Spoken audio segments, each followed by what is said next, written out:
ETF index mutual funds నేర్చుకుని stock మార్కెట్లో రాణించాలనుకుంటున్నారా? వెంటనే ఈ నెంబర్కి కాల్ చేయండి. Hello Ram sir. Hi Naraju. Firstly congratulations అన్న విజువలైజేషన్ 2.0 హ్యాపీ మనీలో చాలామంది జాయిన్ అయినటువంటి వాళ్ళు గ్రేట్ ఫీడ్బ్యాక్ వాళ్ళు ఇవ్వటం జరిగింది. And thank you so much. మన బ్రెయిన్ని బ్యాంక్ బ్యాలెన్స్ వైపు ఏ విధంగా తీసుకువెళ్ళాలి అనేటువంటి దాన్ని, అండ్ మన దగ్గర డబ్బులు ఎందుకు నిలబడవు అనేటువంటి కాన్సెప్ట్ని, ఎమోషన్ని బలంగా నిలబెట్టగలిగేలా చేశారు. సో అది హ్యాపీ మనీ కింద కన్వర్ట్ అయింది అది. అయితే చాలామందికి ఉంటుందండి, అంటే మనీ ద్వారా హ్యాపీనెస్ వస్తుందా అనేటువంటి డౌట్ అయితే డెఫినెట్గా రైజ్ అవుతూ వస్తూ ఉంటుంది. అంటే క్యాలిక్యులేషన్స్ ఎక్కడో తప్పుతా వస్తూ ఉంటాయి అనమాట. డబ్బుకి హ్యాపీనెస్కి సంబంధం ఏంటి? హ్యాపీగా ఉండాలి అని అంటే డబ్బే అవసరమా? ఈ రెండు ఎమోషన్స్ని ఎందుకు కలుపుతున్నారు? అంటే it's a tool. Money is a tool, happiness is emotion. Correct. ఈ రెండిటికి ఏంటి ఉన్న సంబంధం అనేటువంటిది అడుగుతూ ఉన్నారు. ఏం చెప్తారు? మంచి ప్రశ్న నారాజు. బహుశా చాలామంది జనాల మెదళ్ళలో ఉన్న ప్రశ్నను నువ్వు వేసావు. సో చాలామంది మనీ కోరుకునేది ఎందుకంటే ఏదైనా సరే ఒక ఎమోషన్ మనిషి అనుభవించడం కోసం వస్తువు రూపంలో పొందే ప్రయత్నం చేస్తాడు. అంటే నాకు వస్తువుల ద్వారా సౌకర్యాల ద్వారా ఆనందం పొందుతా అన్నది భావన. అందుకని డబ్బు ప్రధానం అని. కానీ నేను ఇందాక చెప్పినట్లు 3-4 పాయింట్స్ ఉన్నాయి. ఈ పాయింట్స్ కరెక్ట్గా ఇదే ఆర్డర్లో పొందితే నువ్వు హ్యాపీనెస్ వస్తుంది. కానీ అలాగే పొందాలని లేదు. ఫర్ ఎగ్జాంపుల్ హ్యాపీ మనీ అని ఎందుకన్నామంటే, డబ్బు ఉన్నా, వస్తువులున్నా, సొంతమైన లగ్జరీ జీవితం అనుభవిస్తున్నా నువ్వు ఆనందంగా జీవించాలని అనుకుంటావు. డబ్బు ఉండి ఆనందం లేని వాళ్ళు ఎంతమంది లేరు? నిజం చెప్పాలంటే డబ్బు ఉంటేనే సంతోషము ఆనందం ఉంటుంది అనుకుంటే ప్రతి కోటీశ్వరుడు ఆనందంగా ఉండాలి. అవును. నారాజు ఒకరోజు ఐన్స్టీన్ ఏం చేశాడంటే, జపాన్లో ఆయన్ని స్పీచ్ ఇవ్వడం కోసం ఇన్వైట్ చేసింది ఒక యూనివర్సిటీలో. ఆ యూనివర్సిటీ స్పీచ్ ఇవ్వడానికి వెళ్తుంటే ఆ జపాన్లో రోడ్డు పక్కన తెల్లటి పూలు పూసే చెట్లు ఉంటాయి. అవి ఆలోచిస్తూ ఆయన అనుకున్నాడు, భవిష్యత్తులో మనిషి నేను కనిపెట్టిన ఫిజిక్స్ లా లాంటివి, ఇట్లాంటి ఈక్వేషన్స్ లాస్ కాకుండా మనిషికి ఇంకేం అవసరం, ఏదైనా వస్తువు కనిపెట్టాలా, వేరే గ్రహంలో అడుగు పెట్టాలా, ఇంకేంటి అని ఆలోచిస్తుంటే ఆయనకు అనిపించింది, భవిష్యత్తులో మనిషి విపరీతంగా కోరుకుని పొందలేకపోయే ఒకానొక కమోడిటీ ఏంటంటే హ్యాపీనెస్ అని. ఈ హ్యాపీనెస్ గురించి మనం ఏదో ఫార్ములా కనిపెట్టాలి అని అనుకున్నాడు.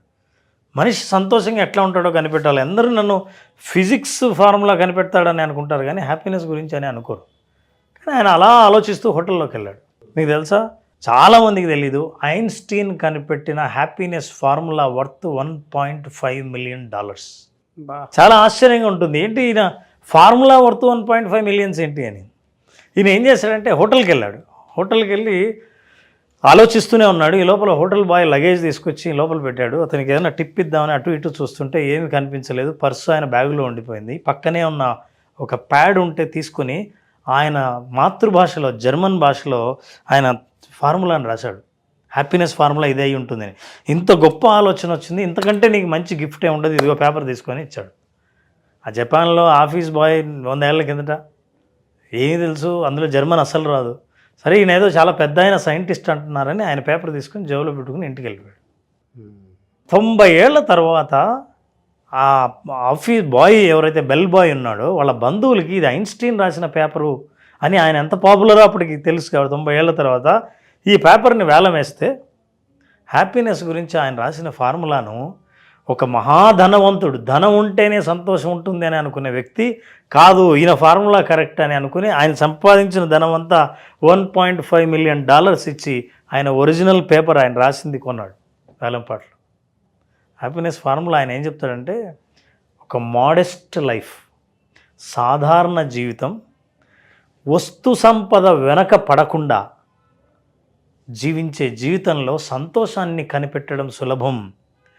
రెస్ట్ తీసుకోకుండా పరుగు పెడుతూ జీవితాన్ని దాని వెంటబడే వాళ్ళకంటే చాలా కామ్గా జీవితాన్ని గడిపే వాళ్ళు సంతోషాన్ని పొందడం చాలా సులభం అని రాశాడు. ఇది నిజము అని డబ్బు సంపాదించిన వ్యక్తి డబ్బులన్నీ ఇచ్చి తీసుకొని పోయాడు. Happiness is a very interesting commodity Naraju. కానీ మనం దురదృష్టవశాత్తు వస్తువుల్లో, లగ్జరీలో, ప్రదర్శనల్లో, డబ్బులో, వీటన్నిటిలో సంతోషాన్ని వెతుకుతాం. సైకాలజిస్టులు అందరూ ఎక్స్పెరిమెంట్ చేసి ఎక్స్పెరిమెంట్ నుంచి ఒక థియరీని కనిపెట్టారు 1970s నారాజ్. అదేంటంటే హెడానిక్ ట్రెడ్మిల్ అని. ఈ కాన్సెప్ట్ వెరీ ఇంట్రెస్టింగ్గా ఉంటుంది. హెడానిక్ ట్రెడ్మిల్ ఏం చెప్తుందంటే మనిషికి బేస్ లైన్ అంటూ ఒకటి ఉంటుంది హ్యాపీనెస్. ఇప్పుడు నీకేం లేదు నారాజు, ఒక బ్యాడ్ న్యూస్ లేదు, ఒక గుడ్ న్యూస్ లేదు, సాధారణంగా ఉంది జీవితం.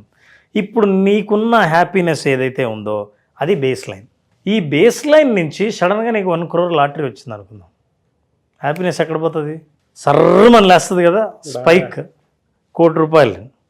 కరెక్ట్గా కొన్ని వారాల తర్వాత 4-5 వారాల తర్వాత వాళ్ళు టెస్ట్ చేస్తే సైకాలజిస్టులు అందరినీ స్టడీ చేస్తే నీ స్పైక్ పోయింది, మళ్ళీ కిందికి వచ్చి ఇంతకుముందు బేస్ లైన్ ఎక్కడ ఉందో తగలక ముందు అక్కడికే వచ్చి చేరింది. ఈ ట్రెడ్మిల్, ఆ హెడానిక్ ట్రెడ్మిల్ అనేది ఏంటంటే నువ్వు తిరుగుతూ ఉంటే ఎక్కడ మొదలు పెట్టావో మొత్తం తిరిగి మొత్తం ఎక్సైట్ అయిపోయి ఎమోషన్స్ అన్నీ అయిపోయి ఎక్కడ మొదలు పెట్టావో మళ్ళీ అక్కడికే వస్తావు, సేమ్ బేస్ లైన్. ఇది నాట్ ఓన్లీ గుడ్ న్యూస్.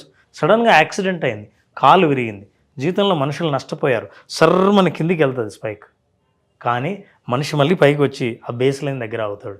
మీ హ్యాపీనెస్లో, మీ జీవితంలో కొన్ని వారాల పాటు తప్ప మీకు ప్రమోషన్ వచ్చినా, డబ్బులు వచ్చినా, ఉచితంగా దొరికినా, లాటరీ తగిలినా, ఉద్యోగం వచ్చినా, అనుకోకుండా మీకు అదృష్టం తగిలినా, వీటన్నిటినీ స్టడీ చేసి వాళ్ళు అన్నీ పైకి పోయి మళ్ళీ అక్కడికే వస్తుంది, కిందికి పోయినా అక్కడికే వస్తుంది. మనకంటూ ఒక హ్యాపీనెస్ బేస్ లైన్ ఉంటుంది, మళ్ళీ అక్కడికి రావాల్సిందే అనేది థియరీ. ఈ విషయం మనం తెలియక మనం ఏమనుకుంటామంటే శాశ్వతమైన ఆనందాన్ని, సంతోషాన్ని ఇచ్చేవి వస్తువులే అని, సంపదే అని, డబ్బే అని మనం దాని వెనకాల పడి ఏ సంతోషాన్ని పొందాలో దాన్ని పోగొట్టుకునేంత వరకు మనం సంపాదిస్తాం.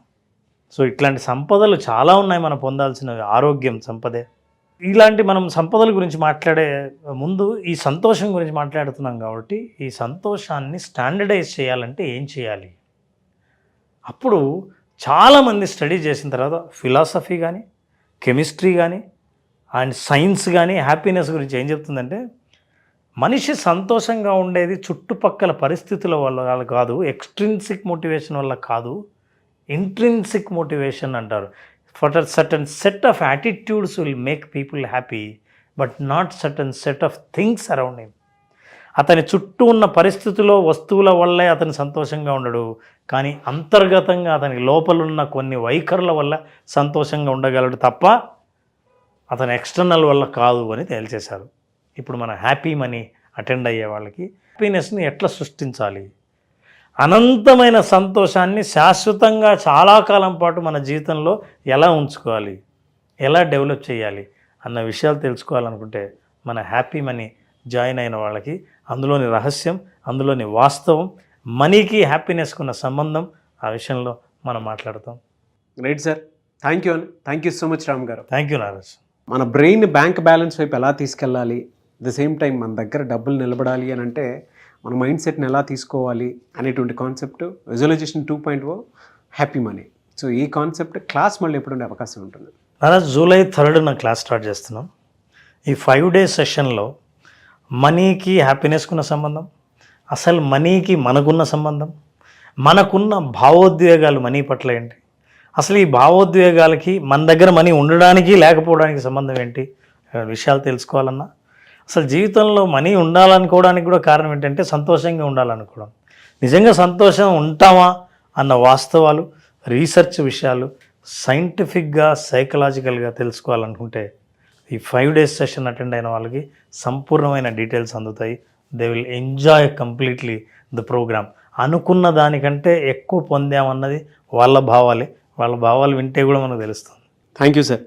సో July 3rd నుంచి మీ భావోద్వేగాలు డబ్బు వైపు ఏ విధంగా ఉన్నాయి, అంటే మీ దగ్గర సంపాదించుకున్న డబ్బు ఉంటుందా, ఉండట్లేదా, అండ్ మీ బ్రెయిన్ బ్యాంక్ బ్యాలెన్స్ వైపు ఏ విధంగా తీసుకెళ్ళాలి అనేటువంటి కాన్సెప్ట్ తోటే Ram garu July 3rd visualization 2.0 happy money కాన్సెప్ట్ని సో క్లాస్ రూపంలో తీసుకురాబోతున్నారు. ఆసక్తి కలిగిన వారు స్క్రీన్ మీద కనిపిస్తున్న నెంబర్కి సంప్రదించండి.